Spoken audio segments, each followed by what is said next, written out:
¿Cómo están? Buenas noches a todas y todos. Damos inicio con nuestra clase del día de hoy, 13 de agosto de 2024, ¿no? Específicamente habíamos abordado la temática sobre familia, tomando en cuenta las características esenciales a partir de un marco teórico relativamente sencillo para acercarnos claramente a su constitucionalización. De igual manera, habíamos iniciado como la primera parte referente a lo que hace ICANN, los tratados y convenios internacionales en materia de derechos humanos, por una parte, y por otra parte, la conceptualización de, o el término que se maneja sobre derechos de las familias establecidos en la propia Constitución Política del Estado. Habíamos señalado una diversidad de criterios asumidos a partir de este concepto, de esa determinación jurídica, conforme obviamente una diversidad de artículos del propio texto constitucional. Lo habíamos desentrañado fundamentalmente dos aspectos, ¿no? El primero era que la familia es el núcleo o el pilar fundamental de una sociedad, por una parte, y por otra parte, que el Estado cumple con ciertas obligaciones en el marco del desarrollo integral de la familia. Y esto implica también una concepción diferente del concepto mononuclear que se manejaba en el antiguo texto constitucional sobre lo que significa el derecho de familia. Ahora hablamos de concepto mucho más abierto, derecho de las familias, tomando en cuenta una posición sumamente interesante, ¿no? Que a partir claramente de lo que significa en sí el concepto de familias, habla obviamente de un sentido plural y no singular, por una parte, y por otra parte, que no solamente se va a limitar a la conceptualización de familia de una determinación conceptual cerrada, sino más que en todo abierta, ¿no? O sea, ese sentido tal vez mucho más progresivo que tiene el texto constitucional la terminología de familia, o familias, mejor dicho, y que claramente habla, obviamente, de la concepción nuclear de familia, habla sobre una familia ampliada y habla sobre la familia de comunidad, que también, obviamente, o en comunidad, que también hace referencia también a la familia ampliada, que viene también de esta posición teórica influenciada por los tratados y convenios internacionales en materia de derechos humanos. Habíamos analizado también el Sistema Universal de Protección de Derechos Humanos, tomando en cuenta los diferentes instrumentos. Tenemos la Declaración Universal de Derechos Humanos, Hablamos del 10 de diciembre de 1948, tenemos el Pacto Internacional de Derechos Civiles y Políticos, que habla de familia claramente en el preámbulo como en artículos referentes a la influencia que tiene o el derecho de poder formar una familia y el Estado obviamente otorgar cierto tipo de acciones positivas que mejoren la situación o bueno, que prosperen un resguardo integral para el desarrollo de la familia y por otro lado también tenemos obviamente el Pacto Internacional de Derechos Económicos, Sociales y Culturales, que también en el preámbulo, justamente como el anterior caso del Pacto Internacional de Derechos Civiles y Políticos, se habla del concepto de familia en el preámbulo, ¿no? Por otro lado, también habíamos analizado claramente la Convención de Derechos del Niño, porque es importante destacar esto, hablar obviamente del interés superior del niño, que también está conforme a lo que es la propia Constitución Política del Estado, artículo 60 de nuestra Constitución, habla sobre derechos del niño, específicamente sobre el interés superior del niño, artículo 60 del texto constitucional, y de igual manera tenemos lo que hace cara en sí, la Convención de Derechos del Niño, haciendo referencia de igual manera a este instrumento tan importante que es el interés superior del niño, pero ya en la Convención de Derechos del Niño, por una parte, ¿no? Y por otra parte también ya estamos analizando con mayor profundidad lo que hace cara en sí, Convención Internacional sobre que va, bueno, sobre la lucha contra la discriminación de la mujer, y que básicamente es la Convención del CEDAW, que es un instrumento internacional obviamente en materia de derechos humanos, haciendo referencia también al rol de la mujer y a la obligación de la equidad existente en el núcleo familiar, hombre y mujer, ¿no? Por una parte, hemos visto todos estos aspectos en la anterior clase, justamente el anterior sábado, y el día de hoy vamos a acabar, o vamos a intentar acabar, obviamente, esos instrumentos internacionales. Vamos a ver un poco de jurisprudencia internacional en materia de derechos humanos referente a la familia, claramente, que es el objetivo esencial de estas clases, uno de los tópicos más importantes que vamos a tocar. Y de igual manera, vamos a analizar, por otra parte, lo que hace que decir la jurisprudencia nacional y cómo se ha abordado el resguardo del Tribunal Constitucional sobre los derechos de las familias y en realidad también sobre los elementos existentes sobre qué tiene que ver sobre las familias, ¿no? Que es sumamente importante a destacar claramente en la presente clase, ¿no? Por otra parte,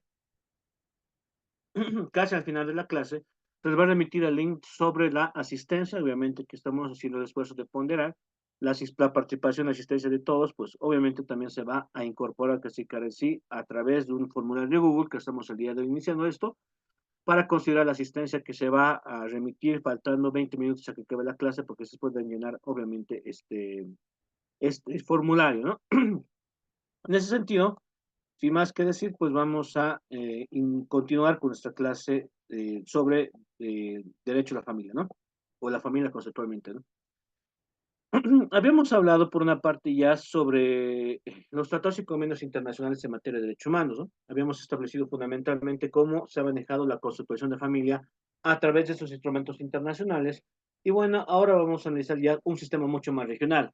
En los anteriores casos, el Pacto Internacional de Derechos Civiles y Políticos, el Pacto Internacional de Derechos Civiles y Políticos, la Declaración Universal de Derechos Humanos, el Pacto Internacional de Derechos Económicos, Sociales y Culturales, la Convención de Derechos del Niño y este CEDAW, que es la Convención Internacional eh, sobre la lucha contra la discriminación contra la mujer, la sigla CEDAW en inglés, pues obviamente son instrumentos del Sistema Universal de Protección de Derechos Humanos, ¿no? Tomamos en cuenta lo siguiente, para que sea un poco más claro, el Sistema Universal bueno, el Sistema Internacional de Protección de Derechos Humanos se divide en dos grandes mecanismos, podríamos decir así, ¿no? Dos grandes mecanismos, ¿no? Tenemos por una parte lo que hace en sí el Sistema Universal de Protección de Derechos Humanos, que fundamentalmente estamos hablando de que existe a través del sistema, lo que es ya los organismos internacionales referentes al sistema universal. Ahí hablamos, por ejemplo, de Naciones Unidas, ¿no? De la Organización sobre la ONU, la Organización de Naciones Unidas, que tiene obviamente el resguardo obviamente, de la protección de lo que va a significar a través de los estados y los tratados internacionales la protección internacional de derechos humanos del sistema universal de protección de derechos humanos, ¿no? Ahí viene la ONU. Y en el sistema regional, en el sistema americano, en el continente americano, tenemos el sistema americano de protección de derechos humanos, ¿no? Tenemos el sistema universal, que incumbe obviamente a todos los países del mundo, y por otro lado, estamos hablando del sistema interamericano de protección de derechos humanos, que incumbe necesariamente a los países que son parte del sistema interamericano de protección de derechos humanos. En ese sentido, ya habíamos hablado en la anterior clase el sábado sobre el Sistema Universal de Protección de Derechos Humanos. Hemos empezado con la Constitución. Y bueno, estamos hablando ahora sobre el Sistema Universal de Protección de Derechos Humanos. En este momento vamos a hablar básicamente sobre el Sistema Interamericano de Protección de Derechos Humanos. Estamos hablando del sistema americano, que los países que cumplen obviamente al continente americano, que han firmado la Convención Americana de Derechos Humanos, ¿no? Por favor, sus micrófonos, si fueran tan amables de poder silenciarlos. Estamos hablando fundamentalmente de qué, de lo que asignaría el sistema a partir fundamentalmente de la Convención Americana de Derechos Humanos, y es decir, obviamente, de la Convención Americana, Pacto San José de Costa Rica, 1968, hace hincapié obviamente en el nacimiento de un sistema a partir del sistema interamericano de derechos humanos sobre protección de todo esto, ¿no? Por tanto, obviamente, es importante destacar que también el concepto de derecho de familia está obviamente imbuido a lo que hace así el sistema interamericano. Por tanto, obviamente, ustedes pueden analizar a partir del criterio del artículo 11 de la Convención Americana de Derechos Humanos que, por ejemplo, toda persona tiene derecho a respeto, honra y reconocimiento de su dignidad. Y por otra parte dice sobre este mismo artículo, el numeral 2, que nadie puede ser objeto de injerencias arbitrarias o abusivas en la vida privada o de la familia, en su domicilio o en su correspondencia, ni ataques ilegales, ¿no? Vemos obviamente que el concepto de familia es renuente, constantemente se aborda obviamente en instrumentos internacionales y verificamos claramente que sigue vigente esa conceptualización muy importante que el propio texto constitucional también lo tiene, que la familia es el núcleo. Por favor, en los micrófonos les rogaría, si fueran tan amables, de poder silenciar. Estamos hablando fundamentalmente de qué. Estamos hablando del hecho de la existencia que a partir del artículo 17, pues existe obviamente el reconocimiento de la familia como elemento natural, elemento o la base fundamental de una sociedad, conocido como el pilar esencial de una sociedad. Por tanto, obviamente, nosotros hacemos análisis fundamentalmente de esto, ¿no? Por tanto, señalamos que la familia, pues claramente va a ser el resguardo esencial a partir del Estado, como también de lo que es ICAR en sí, fundamentalmente ya el Sistema Internacional de Protección de Derechos Humanos. Por tanto, obviamente señalamos eso, la familia en el elemento natural y fundamental de la sociedad y debe ser protegida por la sociedad del Estado. Nótese obviamente el margen. Por favor, sus micrófonos de gloria, por favor, si fueran tan amables. Ahora sí. En ese sentido, pues nosotros estamos analizando fundamentalmente qué cosa, ¿no? Hablamos fundamentalmente de que a partir obviamente del texto constitucional se hace referencia como pilar fundamental y protección de la sociedad de la familia, ¿no? Por otro lado, obviamente, también estamos haciendo un análisis como a través, obviamente, de lo que es el instrumento internacional, que estamos señalando el sistema interamericano, la Convención Americana, que también sitúa claramente a la familia como como un elemento natural y fundamental para la sociedad, para el desarrollo de la sociedad, y el Estado obviamente tiene la obligación de protegerlo, ¿no? Por otro lado, también se reconoce el derecho del hombre y la mujer contra el matrimonio. Vemos obviamente el hecho de la conceptualización de matrimonio o la unión entre dos personas, a efectos obviamente de poder establecer cierto grado de responsabilidad compartida, conforme obviamente al resguardo también a la posible reproducción y la existencia conceptualmente de la familia. En ese sentido también estamos hablando porque de la existencia de leyes internas que puedan proteger a la familia. Por ejemplo, una de las principales características que tienen esos instrumentos internacionales en materia de derechos humanos es que lo que se busca también es que que reflejen el cumplimiento de esos tratados y convenios internacionales bajo el principio de buena fe. Les había señalado que este principio de buena fe nace por el artículo 26 de la Convención de Viena, de la celebración de tratados. Esto es derecho internacional público, ¿no? Por tanto, obviamente, el cumplimiento de esas obligaciones está conforme también a la existencia de qué, de la que el instrumento internacional solicite, obviamente, que el Estado cumpla con esas obligaciones, conforme al artículo 26 de la Convención de Viena, pues tanto, obviamente, bajo el principio de buena fe o bona fide, da cumplimiento a esto, ¿no? Y por tanto, también refleja el cumplimiento a partir, obviamente, de la obligación internacional. En ese sentido, obviamente, en ese sentido también se ve reflejado que este artículo de la Convención Americana de Derechos Humanos también está conforme también al Pacto Internacional de Derechos Civiles y Políticos, ¿no? Que básicamente te señala, por una parte, la obligación obviamente del Estado para poder resguardar el derecho de la familia, reconocer el matrimonio y por otro lado también uno de los elementos esenciales, por ejemplo, es que el matrimonio no puede celebrarse sin el libre y pleno consentimiento de los contrayentes, ¿no? Obviamente también estamos hablando de que es un marco normativo internacional que fundamentalmente ya conforme a nuestra propia constitución, conforme a la naturaleza del propio bloque de constitucionalidad, recobra pues una obligación mucho más fuerte, o sea, ya el hecho de la, de la bona fide, de la buena fe, pues establece este grado mayor de cumplimiento y que es importante obviamente rescatar tomando en cuenta la influencia que se tiene a los instrumentos y tratados internacionales en materia de derechos humanos. Por esto, obviamente, por este bloque de constitucionalidad, artículo 10, párrafo segundo de nuestro texto constitucional, que crea obviamente mayor fuerza, ¿no? Es importante destacar todo esto, porque obviamente también influye a la construcción de la propia normativa nacional, que es reflejada claramente por la propia Constitución, ¿no? De eso obviamente estamos hablando de la lógica propia del control de constitucionalidad, que hace referencia obviamente que una norma infraconstitucional por debajo de la Constitución no puede ser contra la Constitución y por tanto obviamente debe estar en consonancia también con esta lógica de los tratados y convenios internacionales en materia de derechos humanos. Ahí vemos reflejados bajo esta simple explicación cómo existe obviamente la complejidad que tiene el control de convencionalidad, desde los tratados y convenios internacionales en materia de derechos humanos al aterrizar con la Constitución, y el control de constitucionalidad de la Constitución hacia abajo, obviamente, con las normas consideradas infraconstitucionales. Todo esto con la lógica fundamental de tener un consenso, de tener una coherencia entre la norma internacional y la norma internacional con la norma nacional y la norma nacional, base fundamental, constitución, con la norma infraconstitucional, que obviamente son las leyes, decretos, etcétera, etcétera, etcétera, ¿no? Sigamos hablando claramente de la Convención Americana de Derechos Humanos. Artículo 17, ¿qué señala? Estados son parte y deben tomar medidas apropiadas para asegurar la igualdad de derechos y adecuada equivalencia de responsabilidad de los cónyuges en cuanto al matrimonio, durante el matrimonio en caso de disolución del mismo. En caso de disolución se adoptarán disposiciones que aseguren la protección necesaria a los hijos sobre la base única del interés y convivencia de ellos, ¿no? Nótese también, obviamente, que la propia Convención Americana de Derechos Humanos había previsto esas aspecto de la propia disolución de la unión matrimonial, que implica claramente el hecho de que al momento de tener lastimosamente que establecer obviamente la disolución del vínculo matrimonial, pues obviamente se adoptarán decisiones que puedan asegurar la protección de los niños. Entonces, obviamente que lo primogenio, fundamental de todo esto es el interés superior del niño, ¿no? O sea, que lo importante y rescatable claramente es resguardar lo que hace en sí, resguardar a la niñez, resguardar obviamente al producto de la relación matrimonial sobre una base única de interés de la convivencia entre ellos, fundamentalmente, ¿no? Por tanto, igual el numeral 5 de este mismo artículo 17 de la Convención Americana de Derechos Humanos, seguimos hablando obviamente de la protección de la familia a partir de lo que significa la Convención Americana de Derechos Humanos, te señala lo siguiente: la ley debe reconocer iguales derechos tanto a los hijos nacidos fuera del matrimonio como nacidos dentro del matrimonio.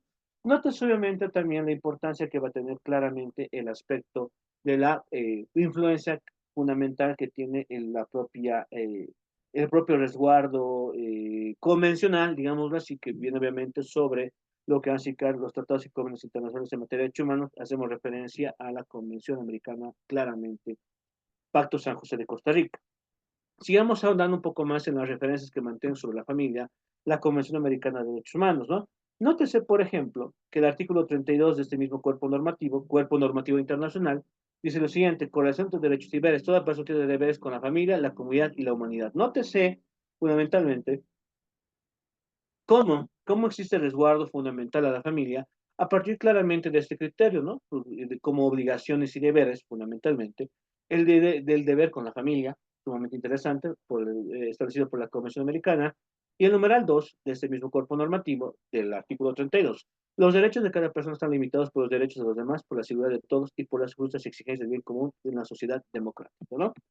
Fundamentalmente nosotros hemos analizado de manera súper rápida, digamos así, este instrumento internacional, claramente, pero sobre la esencia que va a tener la familia, ¿no? O sea, porque obviamente, como ustedes saben, la Comisión Americana de Derechos Humanos, Pacto San José de Costa Rica, embarga obviamente una diversidad de reconocimientos de derechos, entre ellos, fundamentalmente, lo que nos interesa en este momento para este módulo es la familia, pero también obviamente habla sobre el derecho a la salud, el derecho, por ejemplo, a la libertad de locomoción, a la libertad, a lo que hace por ejemplo, libertad de asociación, libertad de culto, garantías jurisdiccionales sumamente importantes, artículo 8, garantías jurisdiccionales en materia penal 8.2, acceso a la justicia, si no me equivoco, el artículo 25, derechos políticos, artículo 23.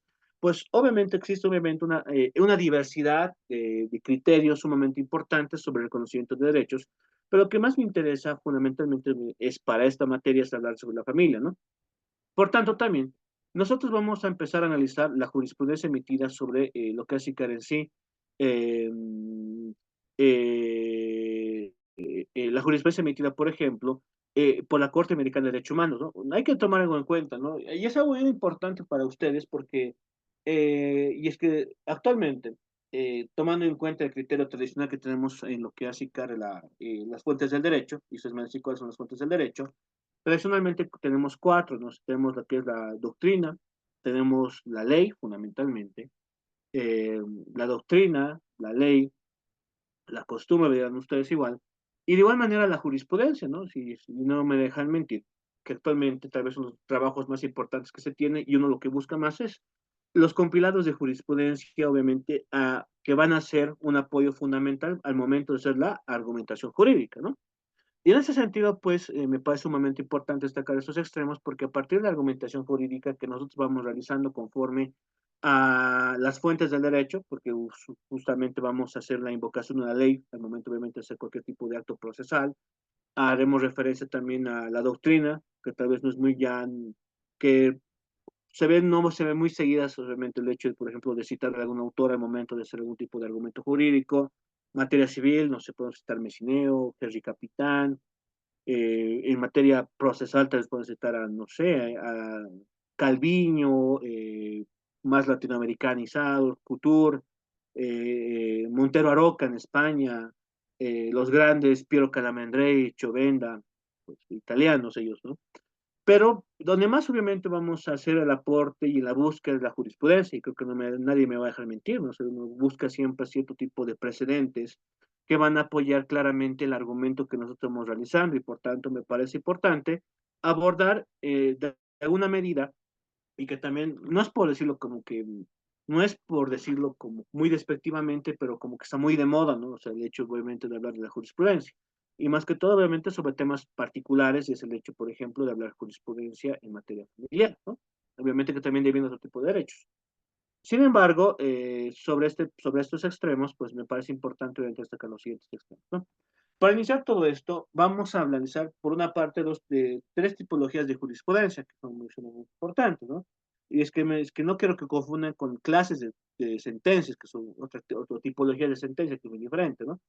Aquí vamos a hablar, por ejemplo, de aspectos, por ejemplo, de jurisprudencia emitido por diferentes mecanismos, ¿no?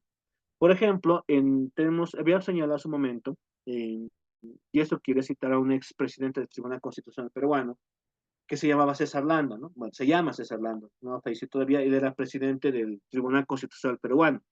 Y César Landa, por ejemplo, dice lo siguiente: en el sistema de protección de derechos humanos existen tres categorías, o sea, tres niveles, mejor dicho, ¿no? En esa parte, César Landa dice que el primer nivel es el tal Sistema Universal de Protección de Derechos Humanos como primer nivel de protección. Segundo nivel está el Sistema Interamericano de Derechos Humanos y el tercer nivel es la norma nacional. Obviamente que es también resguardo de derechos y garantías a partir de la norma suprema, que es la propia Constitución Política del Estado, ¿no? Y César Landa dice, bueno, hay tres formas, tres candados que protegen los derechos humanos. El sistema nacional, a partir obviamente de hablar de un Estado constitucional de derecho, es hablar que el sistema nacional está a partir claramente de la Constitución Política del Estado. El segundo nivel, el sistema interamericano, a la cabeza de la Convención Americana de Derechos Humanos. Y el tercer nivel, obviamente, a cargo de los diversos instrumentos internacionales en materia de derechos humanos. Los pactos internacionales, Pacto San José de Costa Rica, perdón, el Pacto Internacional de Derechos Civiles y Políticos, el Pacto Internacional de Derechos Económicos y Culturales, la Convención contra la Tortura, la Convención de Derechos de Niños, veas obviamente tres niveles fundamentales de protección de derechos humanos. Y todo eso, obviamente, y aterrizando sobre ese concepto que maneja César Landa, cada uno obviamente tiene cierto tipo de jurisprudencia. Por ejemplo, el Sistema Universal de Protección de Derechos Humanos tiene una jurisprudencia emitida obviamente por los comités de derechos humanos que pertenecen por tratado internacional. Por ejemplo, el Pacto Internacional de Derechos Civiles y Políticos tiene un comité especializado que ellos emiten dictámenes que tienen la misma calidad que sentencia, ¿no? Que también crean jurisprudencia y obligan al Estado a dar cumplimiento con cierto tipo de recomendaciones establecidas por este comité.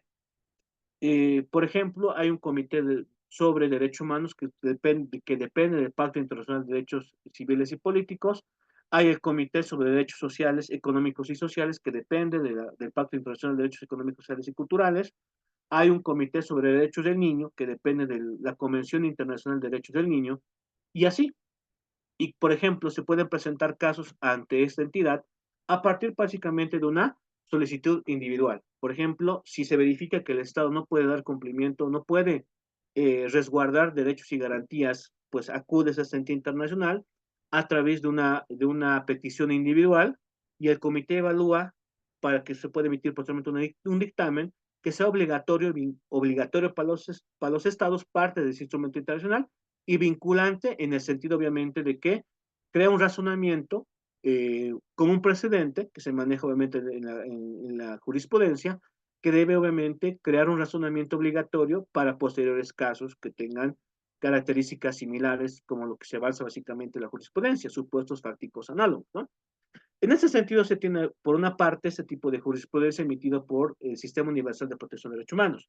Existe otra jurisprudencia emitida a partir de lo que hace en sí el Sistema Interamericano de Protección de Derechos Humanos, no sé qué es el más conocido, ¿no? Por ejemplo, la sentencia que emite la Corte Interamericana de Derechos Humanos.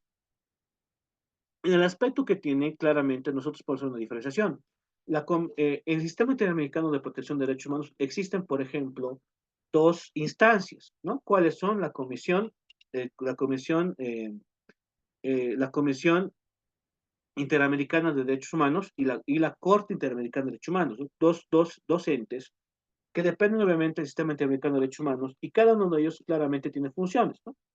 En lo que hace a la emisión de sentencias, está la Corte Interamericana de Derechos Humanos, ¿no? Que sesiona a través de expertos internacionales elegidos claramente por la OEA y promovidos por los estados.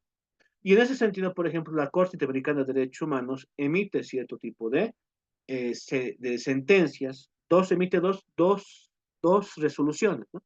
Emite, por ejemplo, las opiniones consultivas, que seguramente han escuchado mucho de opiniones consultivas, por ejemplo, sobre la repostulación presidencial, que ha sido promovida por Colombia, por ejemplo, el año 2019, para que se emita una opinión consultiva.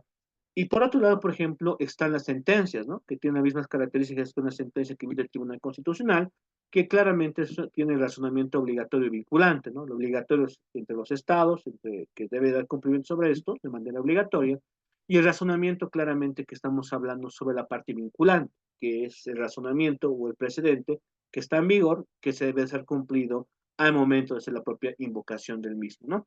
En ese sentido tenemos obviamente hay dos parámetros fundamentales que esta explicación me parece muy necesaria, que seguramente me dirán, pero no, esto se maneja más, esto de hacer la maestría en Derecho Constitucional, esto está en materia de Derechos Humanos, en Derecho Penal, pero me parece importante destacar porque al fin y al cabo, lo que se va a buscar en su momento también es jurisprudencia que hable sobre familias, jurisprudencia que hable sobre derechos del niño, jurisprudencia que hable sobre derecho al trabajo, ¿no?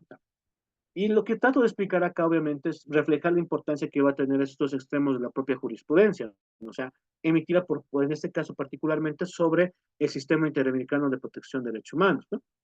En ese sentido, por ejemplo, abordando después de explicar todo eso, y posiblemente cuando llegamos a la sentencia del Tribunal Constitucional, daré otra explicación, una introducción para que sea mucho más claro, pero particularmente en este caso, por ejemplo, sobre la Comisión Interamericana de Derechos Humanos, veamos lo siguiente, ¿no? Por ejemplo, ¿qué nos dice sobre derechos de las familias? Ojo, estoy hablando sobre jurisprudencia emitida por los tres niveles: Sistema Universal de Protección de Derechos Humanos, Sistema Interamericano de Protección de Derechos Humanos, y vamos a abordar también el Tribunal Constitucional, pero que hablan sobre familias, ¿no? Los criterios que se manejan bajo la concepción del razonamiento de familia y obviamente bajo la construcción de lo que es en sí, el propio razonamiento que realiza el propio Tribunal Constitucional sobre aspectos que tengan que ver con su familia. Particularmente veamos este aspecto, ¿no? Sobre el caso María Eugenia Morales contra Guatemala, ¿no? Ese es el sistema interamericano. Dice lo siguiente: así lo señala la Comisión Interamericana de Derechos Humanos, al indicar el derecho a contraer matrimonio y fundar una familia, está sujeto a ciertas condiciones del derecho nacional. Aunque las limitaciones por esta vía se introducen, no deben ser restrictivas, sino que se dificulte la propia esencia del derecho. El artículo 7 de la Convención Americana de Derechos Humanos es la aplicación concreta del principio general de igualdad, protección y no discriminación en el matrimonio, conforme al artículo 24 de la Corte Interamericana de Derechos Humanos, ¿no? En ese sentido, obviamente, estamos hablando de la protección de derechos, del resguardo sobre el matrimonio, tomando en cuenta también la no discriminación, o sea, no se podría discriminar ciertos aspectos sobre el ente matrimonial o sobre el vínculo matrimonial, pero que estos mismos deben estar fundados a principios generales establecidos por los propios textos constitucionales. Ojo, que si bien obviamente existe una proposición del derecho del matrimonio, de la unión que cualquier persona puede tener con otra persona, pues obviamente bajo lo que se quiere decir el consentimiento y la voluntad, este también debe estar resguardado por una norma nacional que establezca también los límites o también cierto tipo de restricciones a esto, conforme a una regla legal establecida por la propia norma nacional. Asimismo, también nosotros podemos hacer referencia a otro tipo de instrumentos internacionales. Por ejemplo, eso que he visto hace un momento sobre el resguardo de la no discriminación sobre el matrimonio, es obviamente deviene una sentencia de la Corte Americana de Derechos Humanos, obviamente que también es jurisprudencia. Y en este caso también vamos a hacer otro tipo de jurisprudencia, ¿no? Pues ustedes pueden verificar, por ejemplo, en la lámina, al final de esto, pues vemos, primero iniciamos por el final y después pues, analizamos lo que contiene básicamente este instrumento, ¿no? Este mecanismo. Ustedes pueden visualizar al final de la lámina que dice Comité de Derechos Humanos de las Naciones Unidas, observación 28 del 29 de marzo del 2000. Y eso también es otro tipo de jurisprudencia que básicamente, o precedente, que también está sugerida conforme a los instrumentos internacionales. Este está conforme a lo que va a significar el Comité de Derechos Humanos, que depende del Pacto Internacional de Derechos Civiles y Políticos, ¿no?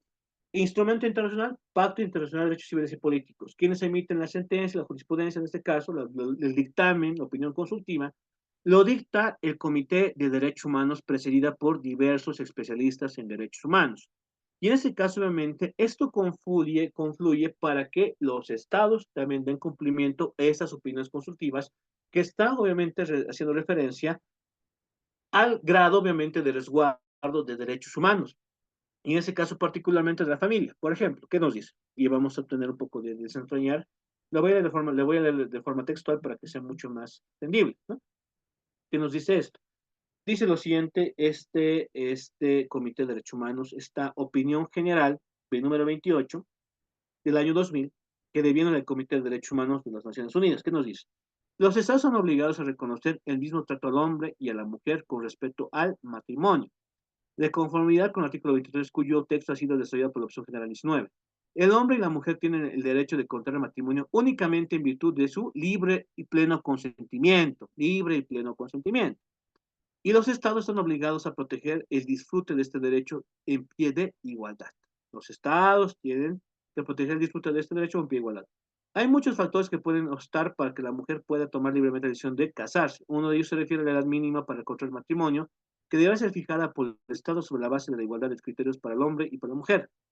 Esos criterios deben garantizar a la mujer las posibilidades de adoptar una decisión informada y exenta de coacción. En algunos estados, un segundo factor puede consistir en que, según el derecho escrito constitucional, un tutor, generalmente varón, sea quien consienta el matrimonio en lugar de la propia mujer, ¿no?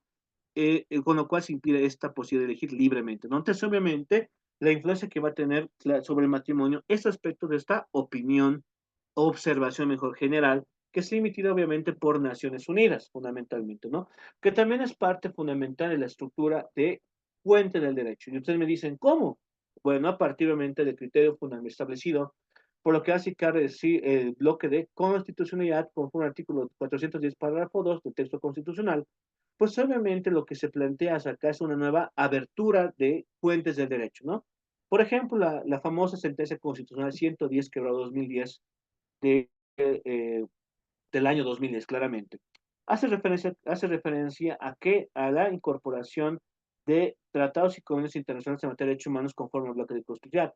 Y no solamente es lo que es el bloque, no solamente se habla de bloque de constitucionalidad sobre lo que hace sí claramente el hecho del instrumento internacional. No solamente la incorporación del instrumento internacional, sino también todo lo que deviene el instrumento, no solo todo lo que nace a partir del instrumento internacional, opiniones consultivas, opiniones generales, sentencias de la Corte Americana de Derechos Humanos, que obviamente también hacen referencia a esta fuerza que va a tener el bloque de constitucionalidad, ¿no?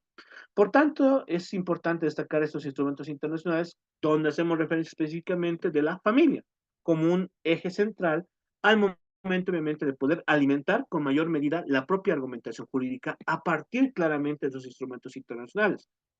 En ese sentido, pues nosotros obviamente estamos hablando de una diversidad de criterios que nacen conforme a la apertura que nos va a dar la propia Constitución. Y asimismo también la propia jurisprudencia emitida por el Tribunal Constitucional, que hace obviamente un grado mayor de atención a la incorporación claramente de lo que deviene el instrumento internacional. No solamente obviamente es firmar el tratado, no solamente obviamente es hacer eh, eh, no solamente es hacer la firma, la ratificación y el depósito del tratado, sino también dar cumplimiento a lo que deviene del propio tratado internacional. Por tanto, nosotros estamos desarrollando, analizando la diversidad de jurisprudencias y sentencias que van a estar conforme también al derecho de la familia, ¿no? Sigamos con esto. Veamos la opinión consultiva 17/2002 del 28 de agosto de 2002, la Condición Jurídica de Derechos Humanos del Niño de la CIDH, ¿no? Destaca la importancia que tiene la familia para cuidar y proteger al niño y asegurar su bienestar, el bienestar físico y mental. Se reconoce que la familia constituye un principio fundamental del derecho internacional de los derechos humanos, consagrado en el artículo 6.3 de la Declaración Universal de la Constitución Americana y el Pacto Internacional de Derechos Civiles y Políticos y la Convención de la Convención Americana, y la Convención Americana, ¿no? Noten obviamente también que también hablamos sobre el núcleo familiar y hablamos sobre el niño, ¿no? Y vemos también la importancia que le está dando a lo que hace que también el desarrollo del niño, pero a la protección, a partir de la protección nuclear de la familia, ¿no? Que también va a estar sometida a esta opinión consultiva 17/2002, que también obviamente es parte del bloque de constitucional y también es parte fundamental de que de la aplicabilidad del mismo al momento de hacer la propia argumentación jurídica, ¿no? Si digamos, bueno, quiero hablar sobre derechos del niño, ¿no? Bueno, sé que el artículo 60 de la Constitución Política del Estado hace referencia al interés superior del niño, ya, incorporo. ¿Quiero incorporar algo más? Pues voy a aplicar también la opinión consultiva 0 o C, quebrado 2017, perdón, 17/2002, y hago referencia a la importancia que va a tener la familia y el núcleo familiar la obligación que tiene obviamente la, eh, la familia para proteger al niño y asegurar su bienestar físico, ¿no? Sobre ese mismo momento también hay que analizar lo siguiente, ¿no? Sobre esta misma opinión consultiva 17, hay aplicaciones también de directrices, ¿no? Internacionales que hablan cómo también debe aplicarse conforme a un criterio muy interesante que se maneja en Derecho Internacional de Derechos Humanos que se llama fundamentalmente estándar internacional, ¿no? Y la pregunta, ¿qué es un estándar, no? Un estándar, por ejemplo, va a ser entendido como un parámetro, ¿no? Como un parámetro de cumplimiento, ¿no? Para que se pueda resguardar en materia de derechos humanos derechos y garantías por parte de los estados. Por eso, el estándar internacional hace referencia, por ejemplo, a establecer referencias, patrones o modelos a seguir, ¿no? Ese es un estándar, ¿no? La Real Academia de la Lengua Española te dice que estándar es un modelo, es un tipo, una directriz cual se debe seguir. Por tanto, obviamente, en derechos humanos también se maneja el concepto de estándar internacional, ¿no? Y eso significa fundamentalmente que esos estándares internacionales aplican también a cierto tipo de derechos. En realidad, mejor dicho, aplican a todos los derechos, mejor dicho, ¿no? Aplican a todos los derechos. Y eso hace que el sistema internacional de protección de derechos humanos te señale básicamente que se va al cumplimiento a este tipo de modelos, a este tipo de directrices. Por tanto, esta opinión consultiva, la 17 que era 2002, sobre la protección de derechos del niño, te dice también que el Estado debe también ser que resguardar la vida, resguardar la unión familiar, resguardar la importancia que va a tener la niñez y la docencia conforme a diferentes parámetros. Por ejemplo, este estándar internacional que nos dice, también se hace referencia a la doctrina del Tribunal Europeo de Derechos Humanos, eso significa TED, Tribunal Europeo de Derechos Humanos, que ha sostenido en diversas ocasiones que el concepto de vida familiar no está reducido únicamente al matrimonio y debe abarcar los otros lazos familiares que hacen donde las partes tienen vida común como fuera del matrimonio, ¿no? Por fuera del matrimonio, ¿no? En ese sentido también hace referencia fundamentalmente a qué? Al resguardo del concepto también de familia ampliada y no un concepto no en un concepto mononuclear, ¿no? Sino también establecer cierto tipo de parámetros abiertos al momento de hablar de la familia. Y eso es interesante. ¿Por qué? Porque obviamente también estamos haciendo referencia a que está conforme a estándares y recomendaciones internacionales y la obligación del Estado es obviamente llegar a los estándares, ¿no? Intentar llegar a estas directrices, a estos modelos a estas posiciones que te plantean obviamente los instrumentos internacionales que solicitan que dé cumplimiento claramente el propio Estado. Por tanto, nosotros hacemos referencia a todo esto por la importancia que va a cubrir claramente, por la importancia que claramente que va a cubrir lo que así estos instrumentos internacionales al momento de hablar sobre familia, matrimonio, niñez, ¿no? Para hablar de otro tipo de sentencias, por ejemplo, sobre un concepto se rompe la lógica del concepto mononuclear de matrimonio. Hablaremos del caso Atala Rifo Niñas versus Chile. Atala Rifo y Niñas versus Chile, ¿no? Es un caso sumamente interesante que hace referencia sobre el hecho de que una mujer se separa de su pareja masculina porque obviamente decide tener, por ejemplo, la, la señora Talarico decide obviamente romper el vínculo con su pareja masculina y para descubrir obviamente que tiene cierto tipo de preferencias, cierto tipo de preferencias hacia el mismo sexo, por ejemplo, ¿no? Y eso obviamente señala que se descubre a sí misma como un cambio sobre todo esto. Y bueno, lo que plantea básicamente el padre es quitarle la custodia a la madre, señalando que el hecho obviamente de cambiar de preferencia sexual iba a afectar claramente el núcleo familiar. Y por tanto, obviamente, se le quita la custodia de las niñas que tenían ese caso, y el padre realiza todo esto. Y bueno, obviamente se realiza por un mecanismo judicial en el estado de Chile, y ella plantea también, obviamente, los recursos correspondientes y puede pasar, obviamente, haber agotado la vía, y eso también es importante tomar en cuenta que en lo que es el Sistema Internacional de Protección de Derechos Humanos, se agota la vía nacional para poder acudir, obviamente, a la vía internacional, ¿no? Como básicamente sucede en lo que es un amparo constitucional, tienes que agotar la vía previa para poder acceder, obviamente, a ese tipo de justicia.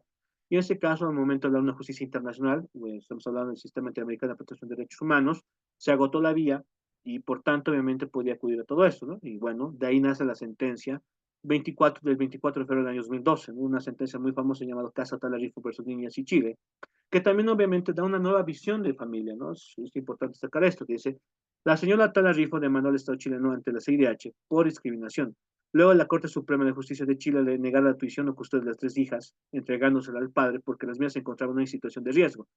Pues su entorno familiar excepcionales podía causar daños que podrían ser irreversibles, siendo preeminente la protección de los menores a otra consideración, como el respeto a la orientación sexual de la madre y la vida familiar. Los menores tienen un derecho preferente a vivir, desarrollarse en el seno de una familia estructurada normalmente y apreciando el medio local según el modo tradicional que les es propio, ¿no? O sea, aquí hay una contraposición, ¿no? O sea, es interesante tomar esto en cuenta porque sirve una contraposición. Está la familia nuclear tradicional, tomando en cuenta obviamente la visión que se tiene a partir del criterio establecido por el Sistema Interamericano de Derechos Humanos, bueno, mejor dicho.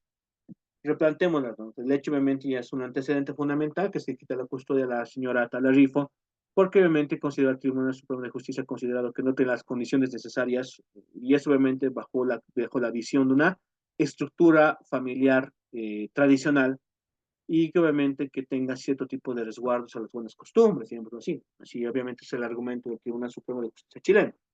Sin embargo, la señora Talarifo presenta obviamente el caso a lo que así que decir el Sistema Interamericano de Derechos Humanos, a efectos obviamente de poder plantear el resguardo de derechos y garantías y pelar la custodia de sus hijas, obviamente, en ese caso preferentemente, ¿no? Y bueno, eso es como el antecedente. ¿Qué dice la Corte al respecto? ¿No? La Corte dice lo siguiente. La Corte considera que la Convención Americana no se encuentra determinado un concepto cerrado de familia, ¿no? Dice la Corte, considera la Convención que no existe un concepto cerrado de familia, ni mucho menos se protege solo un modelo tradicional de la misma. El concepto de vida familiar no está reducido únicamente al matrimonio y debe abarcar otros lazos familiares de hecho, donde las partes tienen vida en común por fuera del matrimonio, ¿no? Ese criterio que determina obviamente la Corte Interamericana de Derechos Humanos en el caso de Talarifo, y bueno, lo que trato de explicar es cómo visualiza obviamente el concepto de familia, ¿no? O sea, la Corte, para hacer obviamente su fundamentación, y así mismo también señaló lo siguiente, ¿no? Cuando ya obviamente aterriza y en la ratio decidendi, digámoslo así, la razón de la decisión establecida por la propia Corte, dice lo siguiente. La orientación sexual es parte de la intimidad de una persona y no tiene relevancia para analizar aspectos relacionados con la buena o mala paternidad. o maternidad. Por tanto, la Corte concluye que se vulneró el artículo 11.2, la familia, básicamente, en relación con el artículo 1 de la Convención Americana en perjuicio de Karen Atada Rifo, ¿no? Nótese que es la forma y la argumentación que planteó, la fundamentación, mejor dicho, que planteó en este caso particularmente la Corte Interamericana de Derechos Humanos al momento de analizar este caso tan peculiar, ¿no? Y que de alguna manera crea un precedente fundamental a efectos de establecer un razonamiento. Nótese que también estamos hablando de jurisprudencia, ¿no? Sobre familia, esencialmente, ¿no? Porque es la materia que nos incumbe. En este caso particularmente, no véase cómo establece este precedente tan importante a partir de esa fundamentación, el caso esencial de Atala Rifo, que es caso obviamente importante para lo que hace en sí eh, el sistema interamericano de derechos humanos y la influencia que trae conforme a lo que hace este razonamiento jurídico, ¿no? Por el propio Corte. En ese sentido, pues obviamente estamos estableciendo como los precedentes más importantes que van a establecer claramente el sistema universal de protección de derechos humanos y el sistema, obviamente, el sistema interamericano de protección de derechos humanos conforme a la jurisprudencia establecida por la Corte. Y de igual manera, nótese también la importancia y las consecuencias que se va manejando conforme a la clasificar el sistema universal de protección de derechos humanos a partir de esta observación general, ¿no? Estos son los ejemplos que estamos dando sobre la constitución de familias, los criterios que manejan esos instrumentos internacionales. Ahora vamos a aterrizar en lo que hace en sí vamos a aterrizar en la jurisprudencia nacional. O sea, ustedes claramente saben, fundamentalmente, la importancia que va a tener esto la jurisprudencia, ¿no? Y en ese sentido, pues vamos a ir analizando claramente todo esto, ¿no? Tal vez como un pequeño acercamiento, pues podamos ir participando conforme a la importancia de este tipo de cosas, ¿no? Para ello que vamos a analizar un poco más de participación, la siguiente pregunta, eh, eh, para ustedes, ¿no? Especialmente, ¿no? ¿Qué compone una sentencia constitucional? Y obviamente estamos anotando la participación. ¿Alguien quiere responder, por favor?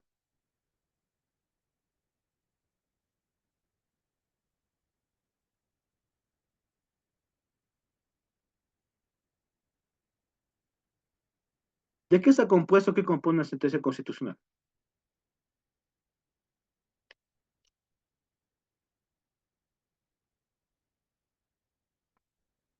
Doctor, la palabra.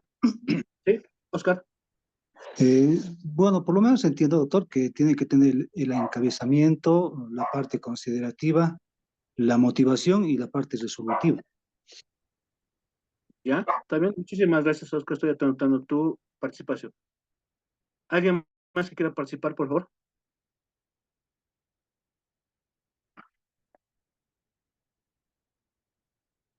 Ojo, estoy anotando participación como nota igual.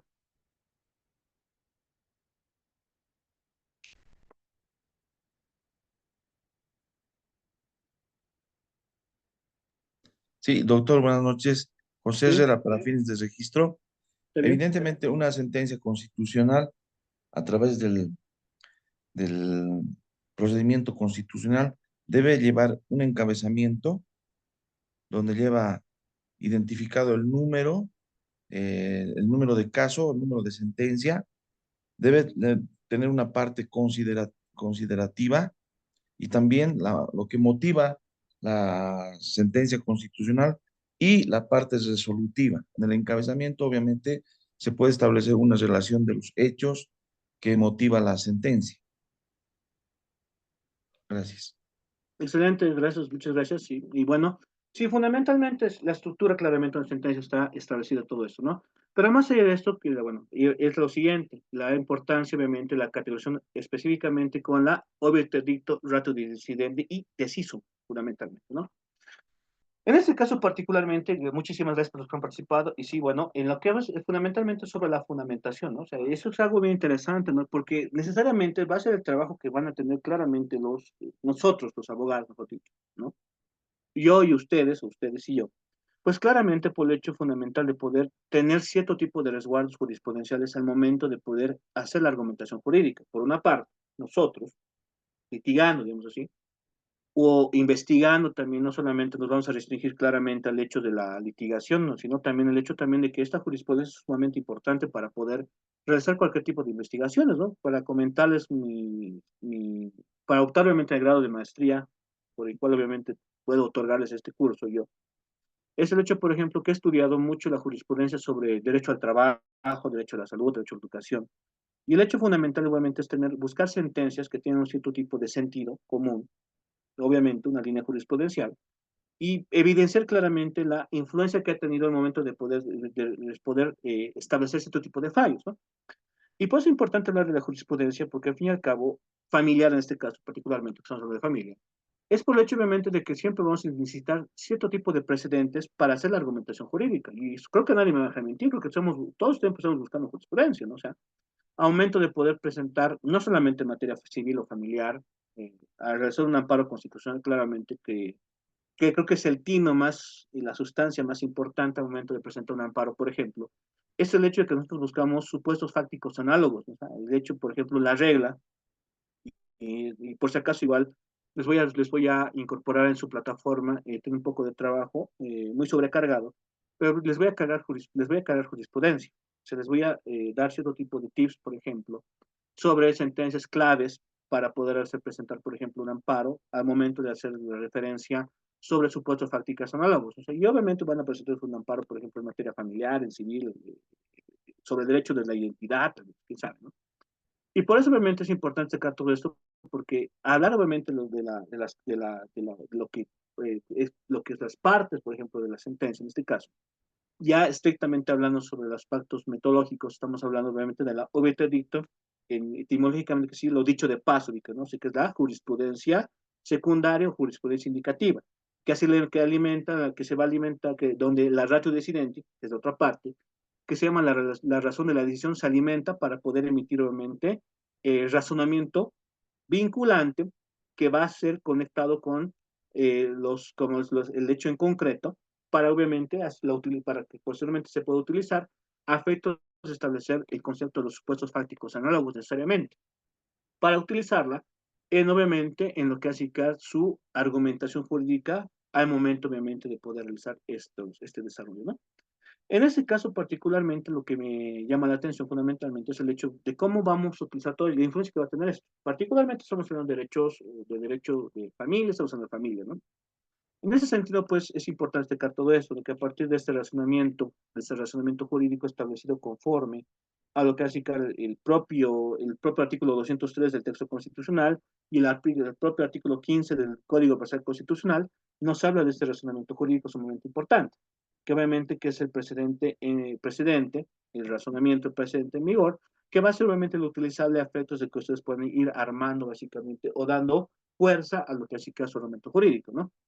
En este caso, por ejemplo, analizaremos la sentencia constitucional 0475, que era 2002, que es, en congruencia al punto anterior debe hacerse referencia a lo siguiente, ¿no? Vemos el rato disidente, dice, las mujeres tienen el derecho a la maternidad segura, con una visión y práctica intercultural gozarán de especial asistencia y protección del Estado durante el embarazo, parto y los periodos prenatal y postnatal, precepto directamente relacionado con la protección de derechos de las familias, consagrado por qué el artículo 62 de la Constitución Política de Estado, que precisa el Estado reconoce y protege a las familias como un núcleo fundamental de la sociedad y garantiza las condiciones sociales y económicas necesarias para su desarrollo integral, ¿no?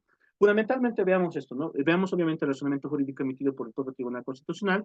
¿Cuál es la base fundamental? La familia, ¿no? Que te dice, vuelvo a repetir, como ustedes han podido evidenciar en los diferentes instrumentos internacionales, sobre que el argumento esencial que la familia es el núcleo fundamental de la sociedad y garantiza las condiciones sociales, económicas necesarias para el desarrollo integral, pieza fundamental de familia. Y de ahí obviamente viene la construcción de otro tipo de derechos. Por ejemplo, familia, núcleo fundamental. Veamos obviamente el núcleo central. Rama, mejor dicho, perdón, el tronco, familia. Ramificaciones van a ser, ¿qué cosa? El derecho a la maternidad, derecho de las mujeres, matrimonio, filiación, niñez y adolescencia. Y sobre ese mismo también otro tipo de derechos como educación, salud, etcétera, etcétera. Otra es obviamente la importancia que tiene todo esto, ¿no? Porque obviamente también desengrana una diversidad básicamente de qué? De ramificaciones que van a ser conforme a la familia. ¿Cuál sería lo fundamental de todo esto? Por ejemplo, si ustedes buscan el caso, por ejemplo, quiero ver sobre la maternidad, sobre el resguardo que tiene el Estado sobre proteger la maternidad, que también obviamente está coherentemente relacionada con la familia. Bueno, dice, las mujeres tienen derecho a la maternidad seguro con la visión de práctica intercultural, gozan de especial asistencia y protección durante el embarazo, parto, periodo postnatal, postnatal, que es obviamente una obligación del Estado. Note obviamente que también reforzamos el concepto a partir de este criterio. Pasemos.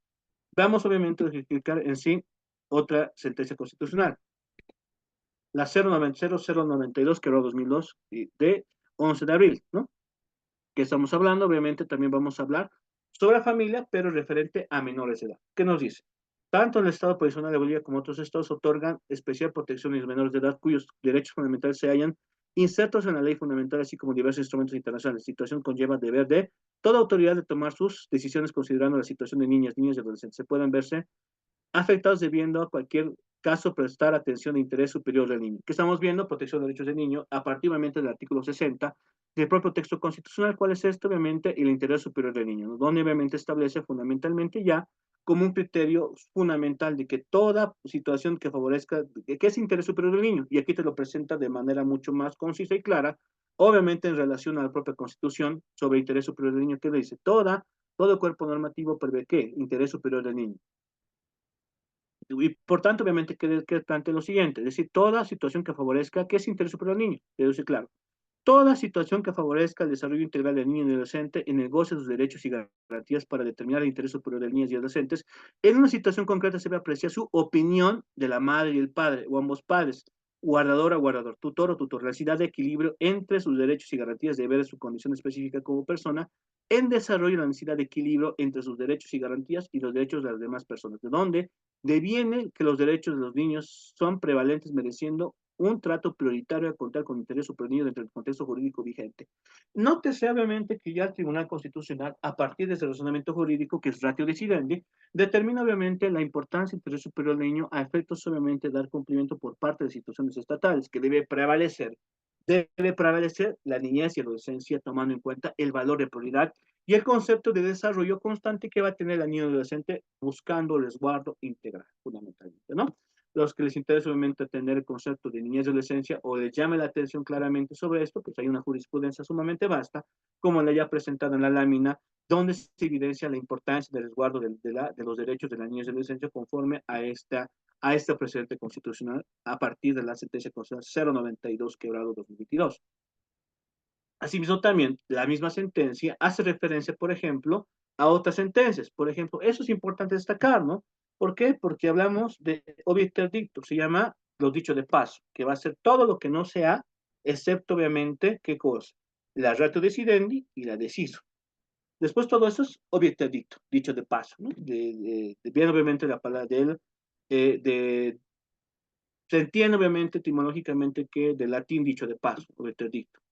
En este caso, particularmente, también hace señalamiento a jurisprudencia indicativa, que es conocido también como jurisprudencia secundaria, que también es utilizada por la ratio decidendi para poder armar claramente lo que va a significar en sí el llamado precedente, ¿no? El famoso precedente de ratio decidendi, que obviamente se alimenta obviamente de las sentencias constitucionales, ¿no? Con llamadas jurisprudencia indicativa.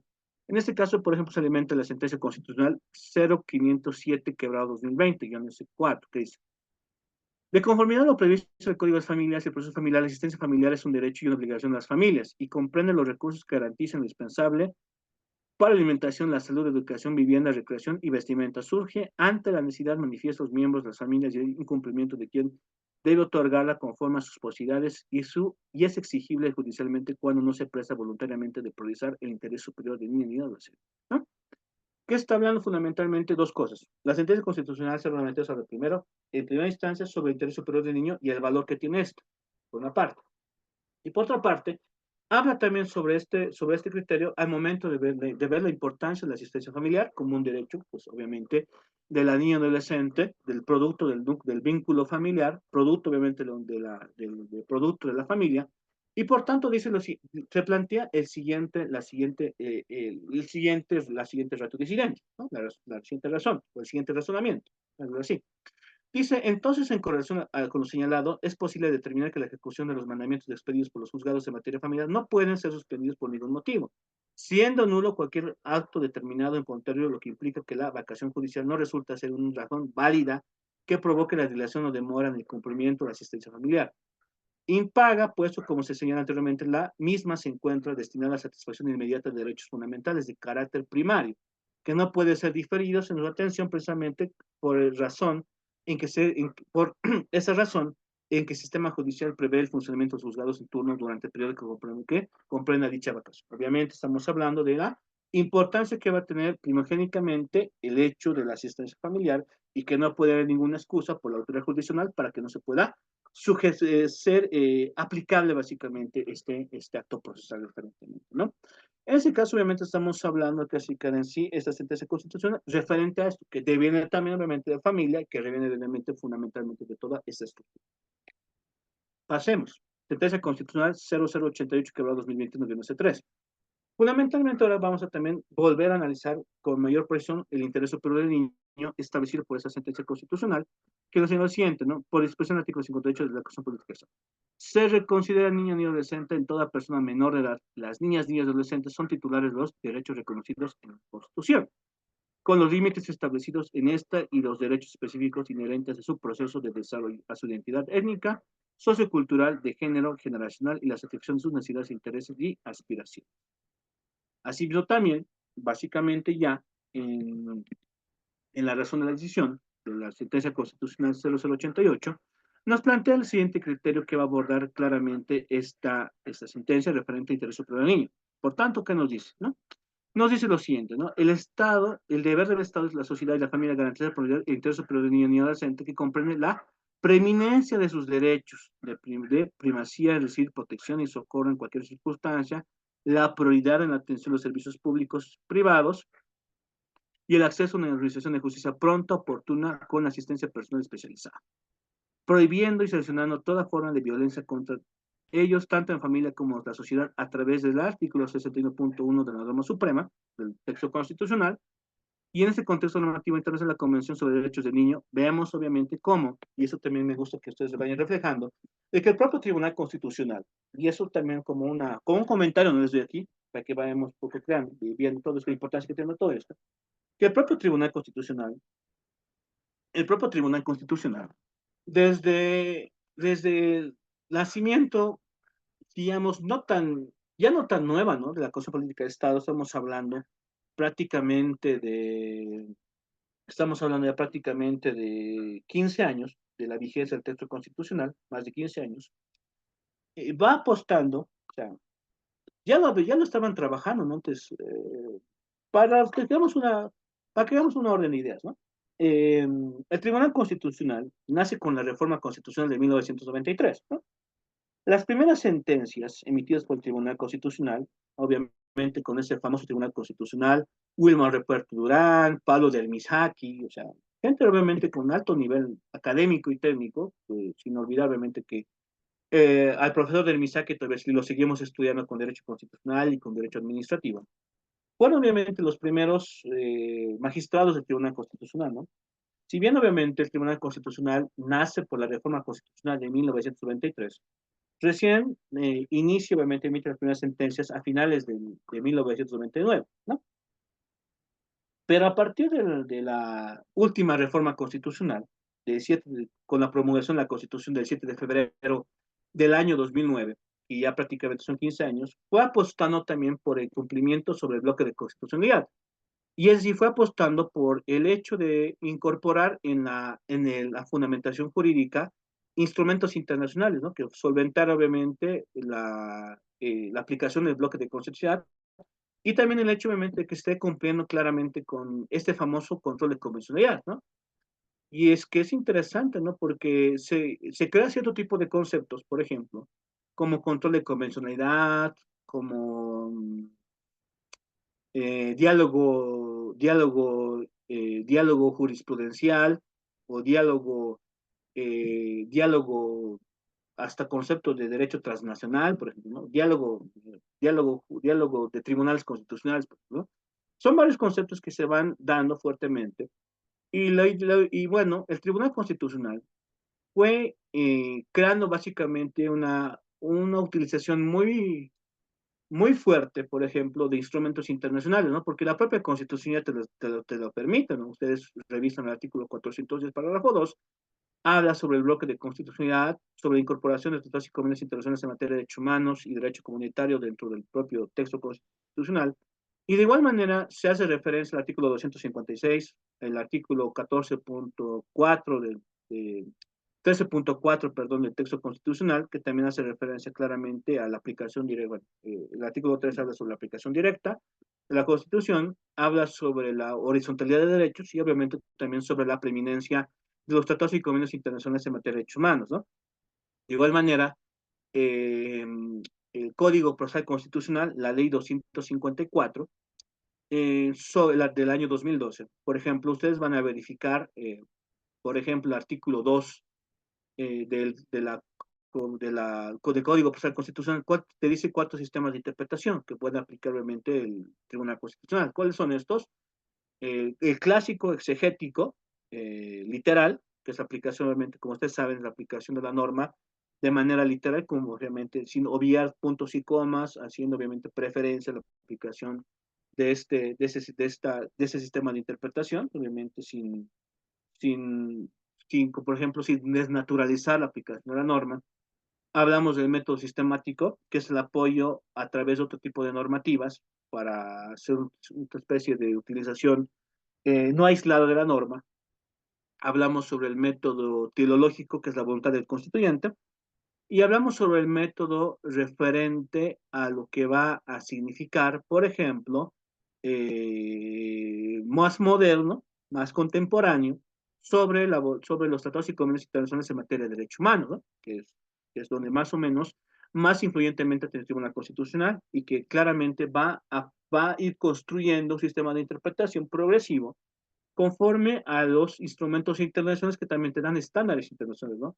Y por eso destaco, por ejemplo, esta parte de la norma del razonamiento constitucional, de esa sentencia constitucional, porque te dicen, y pues pueden verificar, dicen, en ese contexto normativo internacional, la Convención sobre Derechos del Niño, que ya hemos hablado en su debido momento, que el Estado boliviano ratifica el año de 1990, conforme a la ley 1152, y entre otros aspectos establece, por ejemplo, que en todas las medidas concernientes, en todas las medidas concernientes a los niños que tomen las instituciones públicas o privadas de bienestar social, los tribunales, las autoridades, o sea, que es preeminentemente que las instituciones deben dar un valor preeminentemente de atención prioritaria ese concepto, o el término mejor dicho, atención prioritaria, cuando obviamente un niño se encuentre en atención, cuando tenga que ser atendido por instituciones públicas o privadas y bienestar social, los tribunales, autoridades administrativas o los órganos legislativos, una concepción primordial, o sea, la atención primordial, pues nace también con ese concepto de interés superior del niño,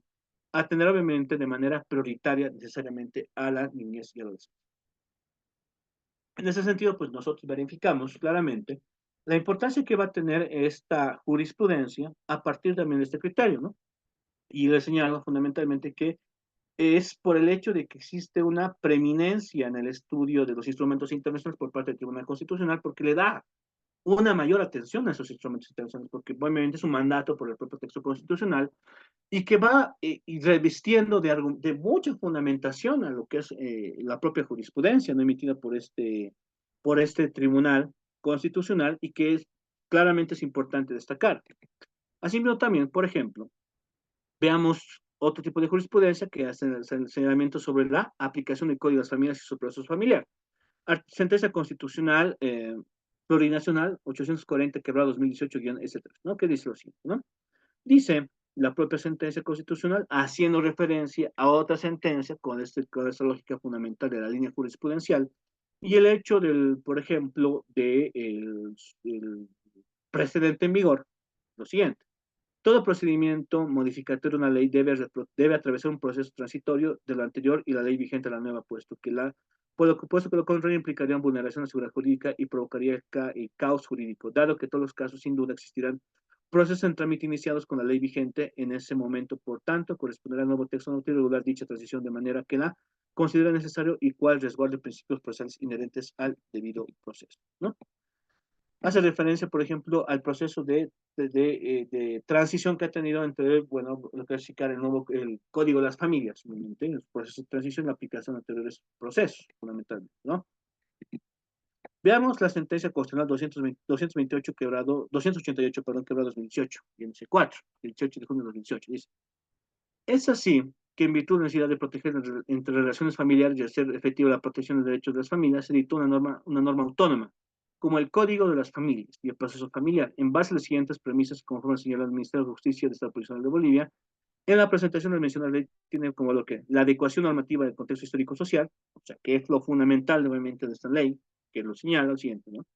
La adecuación normativa al contexto nacional histórico-social, el desafío de superar la retracción de justicia y la discrecionalidad y liberalidad de las decisiones por la práctica jurídica, criterios que a partir que se promulgó la ley 603, que su estructura contiene una parte sustantiva y una parte objetiva, reconociendo los derechos y las nuevas relaciones estructuras familiares, y ponen en nuevas estructuras procesales desarrolladas tres procedimientos propios de esta materia, en lo que se considera el grado de contención, y la naturaleza de los derechos, bienes jurídicos familiares que deben protegerse de manera oportuna y efectiva en el proceso familiar por parte de las autoridades jurisdiccionales. Y esta sentencia básicamente está señalando la naturaleza que va a tener, que bueno, en su momento tuvo la ley 603 al momento obviamente de ser promulgada y obviamente ya en la aplicación de la misma, y la importancia obviamente que recubría todo esto. Tomas en cuenta claramente que fue un proceso importante, ¿no? El nacimiento de la ley del Código de las Familias, ¿no? Porque nace a partir de las famosas leyes morales, ¿no? O sea, que bueno, fue parte básicamente importante del anterior gobierno, que buscaba obviamente es una renovación de la estructura normativa estatal, tomando en cuenta obviamente que al mismo momento nació el Código Niño Adolescente, el Código Procesal Civil y obviamente el Código de las Familias, tres instrumentos internacionales que han sido importantes en el desarrollo claramente, ¿no? De la actualización del ordenamiento jurídico boliviano, ¿no? Y por ejemplo, esa sentencia constitucional habla de la naturaleza que tiene obviamente esta normativa en su momento novedosa, para nosotros ya no tanto, pero obviamente que ha sido analizada a partir de la propia jurisprudencia del propio Tribunal Constitucional. Pasemos. Asimismo, también vamos a establecer cierto tipo de conceptos que el propio Tribunal Constitucional ha ido señalando conforme a otro derecho también que le viene de la familia. O sea, nótese también, vuelvo a repetir este criterio, que la familia va a ser entendida como un aspecto, va a ser entendida básicamente eh, que la familia va a ser entendida básicamente como un criterio de tronco como núcleo familiar, como tronco, como núcleo esencial de la sociedad, como pilar fundamental de la sociedad que va a ser alimentado conforme también a otros, que va a ser alimentado conforme a otros derechos, que necesariamente por la coherencia, eh, por la coherencia jurídica, tienen pues un grado probablemente de conexión, ¿no? De conexitud. En ese caso, pues obviamente el Tribunal Constitucional también ha verificado sobre este tipo sobre la rama, mejor dicho, sobre el tronco, perdón, sobre el tronco, que es la familia, y las ramificaciones de derechos que nacen a partir de ese tronco, ¿no? Por ejemplo, estamos hablando sobre la filiación, ¿no? En este caso, por ejemplo, que es la sentencia constitucional 934 de 2016, la doctrina del derecho de familia sostiene que la filiación es un vínculo jurídico que une al padre con los hijos y la descendencia que éste le sobreviene. Dicho vínculo se funda en la generación natural, lo biológico por una parte, ¿eh? O en su situación creada por el amor o la conveniencia que se resulta en asuntos jurídicos, fundamental. Asimismo, también la propia sentencia constitucional nos sigue los siguientes criterios, ¿no? Hablamos obviamente, hablamos obviamente sobre este criterio biológico, y por otra parte también hablamos sobre lo que es ICAR, por ejemplo, y ya sobre la identidad también, sobre familia, por ejemplo, la identidad, ¿no? Que también va a ser un elemento de nosotros que vamos a analizar también en el proceso de la propia maestría, donde, por ejemplo, también podemos invocar otro tipo de sentencias que también tiene una conexión necesariamente con familia, que es sobre casi que la identidad, ¿no? Y es interesante, por ejemplo, sentencia constitucional 210 que era 2015, ¿no? Y es que, por ejemplo, habla sobre lo que es el vínculo existente sobre el apellido, ¿no? Y es, por ejemplo, un criterio que nace esta sentencia constitucional sobre el criterio sobre la identidad y sobre el apellido, por ejemplo, la sentencia constitucional 216 que nos dice, ¿no?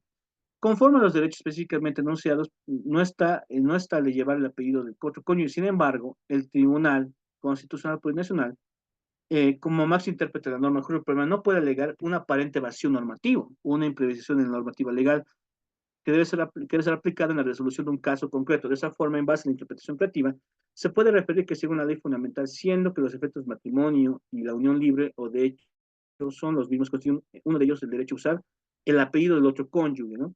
En ese orden, si bien el artículo 11 el artículo del Código Civil, apellido de mujer casada, refiere al siguiente, ¿no? La mujer casada conserva su propio apellido, pudiendo agregar en su marido, agregar el de su marido, procedido el de la proposición de como distinto de su estado civil y seguir usándolo aún estando de viudez. En los títulos profesionales usará su apellido propio. La mujer divorciada no tiene derecho a seguir usando los apellidos de sus maridos, salvo como entre partes, o a falta de, con su autorización del juez, en mérito del prestigio ya logrado con ese apellido. En la actividad profesional de la estética literaria, la norma que tendrá alcance únicamente a los cónyuges entre el matrimonio, pero en base al análisis de efecto y haciendo uso de la interpretación extensiva, ese derecho se alcanza también a los cónyuges de unión libre y conyugal de hecho, ¿no? Y es interesante todo eso, ¿no? Porque, por ejemplo, es un caso sobre una mujer viuda que, tenía obviamente la característica de unión libre con su pareja, y bueno, fallece obviamente lastimosamente su pareja, y en el CGI, cuando ha hecho la actualización de este, pues obviamente le retiran el nombre del cónyuge, ¿no? De la pareja en este caso. Y bueno, ella hace la reclamación correspondiente porque ella quiso decidir que obviamente esté de, caso, ¿no? Obviamente de, o viuda de, tanto, ¿no? O sea, como establece, como ella apreciaría en este caso. Y bueno, fue negado conforme al CGI, presentó obviamente y los correspondientes recursos, tomando en cuenta que se debe agotar la vía administrativa en este caso, recurso revocatorio, recurso jerárquico, bueno, presentó la señora acción para constitucional, solicitando obviamente que pueda obviamente estar vinculado este apellido del ex, bueno, del difunto esposo, mejor dicho, ¿no? No ex difunto esposo, y por tanto, obviamente, el Tribunal Constitucional realizó este análisis, ¿no? Que correspondería básicamente a hacer el reconocimiento de la viudez, pese obviamente de que no haya existido el procedimiento legal, o sea, la formalidad, mejor dicho, existente sobre la unión familiar. Sin embargo, obviamente se hace el reconocimiento de esta unión libre, conyugal. Tomando en cuenta este criterio, pues se evidenció la extinción de lo mismo y por tanto se hace una modificación bueno, una modificación a la resolución administrativa, obviamente, pues para que se pueda hacer con las consideraciones respectivas, para que se pueda llevar este apellido como corresponde, ¿no? Interesante, pues claramente estamos viendo la relación que va a tener el hecho de la identidad con la familia, ¿no? Tomándose en cuenta, pues vemos obviamente las ramificaciones que nacen a partir claramente de este tópico o materia fundamental que obviamente es la familia, excesivamente, ¿no? En ese sentido también, pues verificamos sobre este criterio lo siguiente, como ya se determinó, en el nuevo Código de las Familias, tanto el matrimonio civil como el unión libre se reconoce el término de cónyuge, sin distinción, ahora bien, de los efectos de matrimonio y unión libre señalados en el cuerpo normativo citado se hallan los derechos de los cónyuges, ¿no? En derechos comunes, pues los cónyuges tienen los siguientes derechos: al respeto mutuo de integridad física, psíquica, sexual y emocional, a decir libremente de acuerdo mutuo sobre el tenor de las hijas, o no tener hijas, hijos, cuántos y cómo, cuándo tenerlos, o tenerlas o tenerlos, y especialmente sobre el nacimiento, ¿no? A decidir sobre común acuerdo sobre el procedimiento de convivencia y administración del hogar sin interferencia de terceros, ¿no? En ese sentido, pues verificamos solamente la importancia sobre clasificar el derecho a usar apellido del cónyuge como efectos de matrimonio o no libre conyugal de hecho, ¿no? Que así definirá pues la sentencia constitucional, la sentencia constitucional 216 quebrado 2015-S2. Ahora bien, vamos a analizar claramente el criterio referente a lo que es ICAR en sí, ya tal vez para ir finalizando, lo que hace ICAR la aplicación sobre el tópico de, bueno, en realidad el tema sobre el tópico de familia, y la aplicación, por ejemplo, sobre instrumentos internacionales, lo que hemos visto hace un momento, ¿no? Sobre el criterio de la sentencia, sobre criterios sobre las sentencias, sobre criterios de las opiniones consultivas, los instrumentos internacionales en materia de derechos humanos, cómo se debe aplicar claramente en el caso concreto. Y eso vamos también a tocarlo ya vamos a verlo ya en la práctica, fundamentalmente y ya en la clase del día sábado, vamos a ver dos partes fundamentalmente, ¿no? Ya estamos obviamente asimilando la importancia de la influencia de la jurisprudencia sobre temas familiares, en este caso sobre familia, y ya en caso concreto vamos a tener como una especie de práctica, obviamente el día sábado, referente a utilizando obviamente jurisprudencia actual sobre derechos de las familias, para que veamos obviamente cierto tipo de extremos referentes claramente al tópico de familia, al momento de la aplicación de dilucidar cierto tipo de aspectos complejos que están dando en determinados casos, ¿no? Y ese caso es bien interesante, ¿no? Y aparte el sábado vamos a tocar el tema sobre el concepto de abierto de familia, a partir de ya o de ciertos casos que se han dado, y vamos a tener un debate interesante el día sábado, sobre el concepto abierto de familia, ¿no? Y el análisis que ha tenido el propio Tribunal Constitucional, ¿no? En este caso, por ejemplo, vamos a ver los siguientes criterios, ¿no? Eh, y ese caso, pues, y les doy un ejemplo, ¿no? Miren esto, ¿no? La sentencia constitucional 746 de 2022 hace referencia a un caso que se ha presentado en la ciudad de La Paz. Eh, en realidad, el siguiente caso es esto, ¿no? Hace referencia a la unión de personas, era una pareja de personas del mismo sexo, ¿no? Eran dos personas de parejas del mismo sexo, y bueno, han tenido una convivencia, creo que 15 años más o menos, ¿no? 15 años específicamente, ¿no? Bueno, es una pareja de personas del mismo sexo, que ya tienen básicamente 15 años de haber vivido, y una de la pareja muere por una infección aguda en los pulmones. Eran dos hombres, bueno, que tienen una relación de pareja. Uno fallece por una infección grave de los pulmones, y bueno, habían construido cierto tipo de bienes, eh, digamos como en el núcleo familiar, gananciales, ¿no? Y bueno, se habían hecho diferentes bienes entre pareja, en ese caso. Y bueno, fallece la persona, lastimosamente, una de las parejas, una de la pareja, mejor dicho. Y bueno, aparece su familia, ¿no? Aparece su familia, y obviamente hace una reclamación a los bienes de la persona que había fallecido. Y bueno, el otro argumentaba que eran bienes que se habían construido en pareja, ¿no? Pese obviamente de que no es un vínculo tradicional entre hombre y mujer, sino es una unión de pareja, digamos, las personas de un sexo. Y bueno, él hace la reclamación correspondiente, ¿no? Obviamente ha sido negada en este aspecto. Y bueno, trata de hacer reconocimiento para que obviamente pueda ejercer obviamente cualquier tipo de reclamación, pues hacer reconocimiento de unión libre entre esas dos personas, bueno, que ya había fallecido, ante el CEGIP, ¿no? También ha hecho al Ceresi, ¿no?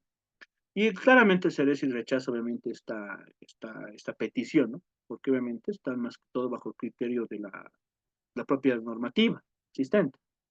Y en ese sentido, por ejemplo, él plantea una acción, bueno, en las reclamaciones, por ejemplo, ya en los recursos presentados ante la instancia administrativa, señala que debe darse cumplimiento a los criterios emitidos por el control de convencionalidad, a los criterios emitidos por el bloque de constitucionalidad. O sea, dice fundamentalmente que se debe aplicar a los estándares internacionales en materia de derechos humanos y dando cumplimiento al bloque de constitucionalidad y al principio de buena fe, que se establece obviamente la Convención de Viena. Él dice, bueno, si la norma nacional no me reconoce este derecho, pues debe ser reconocido por la norma internacional. Es decir, tomando en cuenta el criterio que se maneja conforme a la Constitución por el artículo 400 del parágrafo 2, por el artículo 256 y el artículo 13.4, ¿no? Del texto constitucional, ¿no?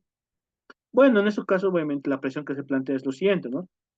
Y obviamente dice, fundamentalmente, que el Tribunal Constitucional, pues debe dar cumplimiento a esos extremos a efectos claramente de poder bueno, que debe darse cumplimiento a esto tomando en cuenta esos criterios. Y bueno, y bueno, da dos reclamaciones. Primero, obviamente, que se reconozca la unión libre a través, obviamente, de los criterios emitidos por los estándares internacionales que hemos visto, obviamente, con la jurisprudencia. Y por otro lado, también, obviamente, señala que de la fundamentación de las resoluciones que deben ser emitidas, por ejemplo, por por las autoridades administrativas como jurisdiccionales, deben tener una fundamentación conforme a no solamente la norma nacional, no solamente a la jurisprudencia nacional, sino también a la jurisprudencia internacional. Y por eso traigo a colación esto, ¿no? O sea, que también nos va a servir como un ejemplo para analizar el día sábado, realmente concepto de las familias, pero ya en debates ya más constitucionales, en debates ya más, más normativos, interpretativos, argumentos. Vamos a ver un poco de argumentación que me llama mucho la atención, que es importante. Y en ese sentido, por ejemplo, es el criterio que debe tomar. O sea, y es interesante, ¿por qué? Eh, Porque dados criterios, por ejemplo, dice que debe la autoridad jurisdiccional no en la fundamentación y en la fundamentación y motivación. Y ojo, esto es como ustedes saben, el debido proceso, que es principio de derecho y garantía, como ya lo ha señalado el propio Tribunal Constitucional, tiene diferentes vertientes, ¿no? Entre ellas, ¿cuál está la fundamentación y motivación de resoluciones judiciales como administrativas? Y lo que dice, por ejemplo, este señor, en sus reclamaciones, obviamente ante la autoridad jurisdiccional también en su debido momento, el juez público en materia civil, pues señalaba fundamentalmente, ¿no? O la autoridad judicial en este caso particularmente que debe verificar todo esto, que no aplican claramente, que no aplica, por ejemplo, la argumentación, la fundamentación, por ejemplo, perdón, la fundamentación y motivación conforme a los estándares internacionales en materia de derechos humanos. O sea, nótese que la declaración llega hasta ahí, dice, si la fundamentación y motivación es un elemento esencial, una vertiente esencial del debido proceso, que no solamente puede ser considerada aplicable a partir de la discrecionalidad de la autoridad jurisdiccional, solamente guiándose en hacer una correcta fundamentación y motivación conforme a la ley, a la jurisprudencia o a la doctrina, pero que tiene que estar conforme a la nacional. Sino él dice, también debe ser un análisis conforme a los estándares internacionales en materia de derechos humanos ofrecidas por sentencias, por observaciones generales, como lo presentó en su debido momento el argumento por parte de esa persona, ¿no?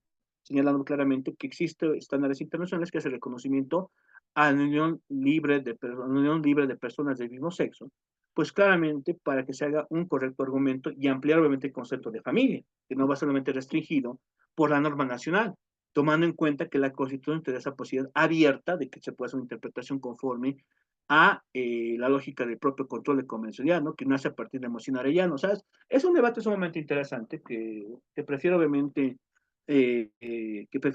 abrirlo para el sábado, pero que ustedes obviamente lo van a, les solamente les doy una introducción, ¿no? Que pienso que es mejor que lo que comes el sábado, me parece mucho más interesante, como es tiempo, y hagamos una reflexión y una práctica también, ¿no? O sea, veamos también poder ver una práctica también que también va a estar conforme también a la calificación que estamos estableciendo, ¿no?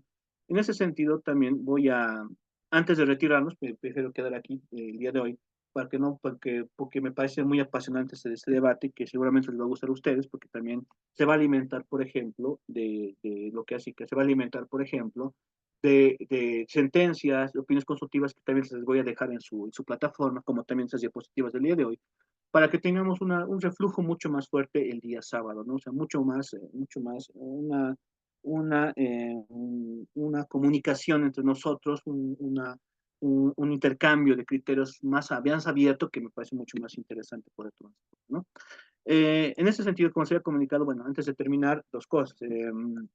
Primero, les voy a enviar, el link de la asistencia del día de hoy y también otras las dos personas que han participado el día de hoy también para su correspondiente nota, por favor. Tienen hasta las 9:30, pues, hasta que, para poder llenar este link, ya está, por favor, entren, está en el mensajes de grupo. Por favor, esto van a incorporar, van a entrar el link, por favor, y van a registrarse como la asistencia del día de hoy, por favor, hasta las 9:30 para registrar su asistencia, tomando en cuenta ese criterio. Me comprometo, por favor, hasta el viernes a enviarles todo lo que es el material en la plataforma, el cronograma, el material y la sentencia que también estamos hablando el día de hoy para su conocimiento y fines necesarios, seguramente les van a importar. Y de igual manera, vamos a tener un poco, el día sábado, a las 7:30, vamos a aperturar con este criterio abierto que hemos dejado sobre este caso, y otro caso más que debe incorporar sobre la visión que se tiene de familia más abierta, con un debate entre nosotros. Y bueno, vamos a tener una práctica en el día sábado, que vamos a hacer la consideración de la nota correspondientemente.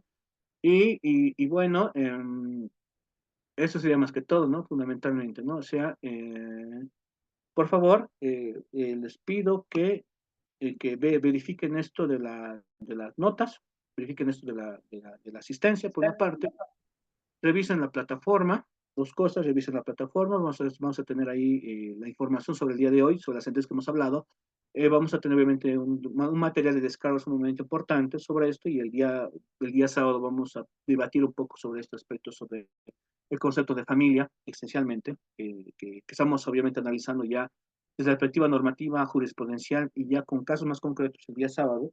Y me parece interesante que vayamos a ir practicando un poco sobre esto y debatir sobre, y la utilización de esos estándares internacionales en materia de derechos humanos, la conceptualización de estándares internacionales que son sumamente importantes, que por favor igual ustedes puedan analizar también en el tiempo suficiente hasta el día sábado para que podamos tener una retroalimentación mucho más fluida y, y, y nada, ¿no? Vamos a ir avanzando sobre esto, ¿no? Y ya vamos a sacar esta parte de familia, vamos a ver registro civil la siguiente semana, y la subsiguiente vamos a ver el derecho al nombre y imagen, ¿no? Que también es otro tipo de criterios también que vamos a utilizar esa misma metodología sobre, desde la base conceptual, teórica, y igual vamos a abordar más que todo también el sistema en el nombre, por ejemplo, ya vamos a hablar sobre también la importancia, el desarrollo y una diversidad de criterios que siguen avanzando sobre esto, como también nacionales e internacionales, sobre estos conceptos, ¿no?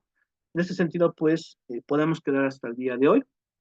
Por favor, dejemos abierto este criterio, estas preguntas que hemos visto al final de la clase sobre este caso. Vamos a andar más fuerte el día sábado, vamos a ver otros casos también sobre eso, con la familia, sobre lo que es, por ejemplo, casos de asistencia familiar, por ejemplo, también que han ido tomando en cuenta el Tribunal Constitucional cómo ha ido solucionando esto, qué criterios ha dado, y sobre también cierto tipo de extremos, fundamentalmente sobre la argumentación interna y externa, sobre también proceso familiar en algunos aspectos que me gustaría también que se vaya ahondando con ustedes y que también les sirva a momento también de poder analizar ese tipo de estudios, ¿no?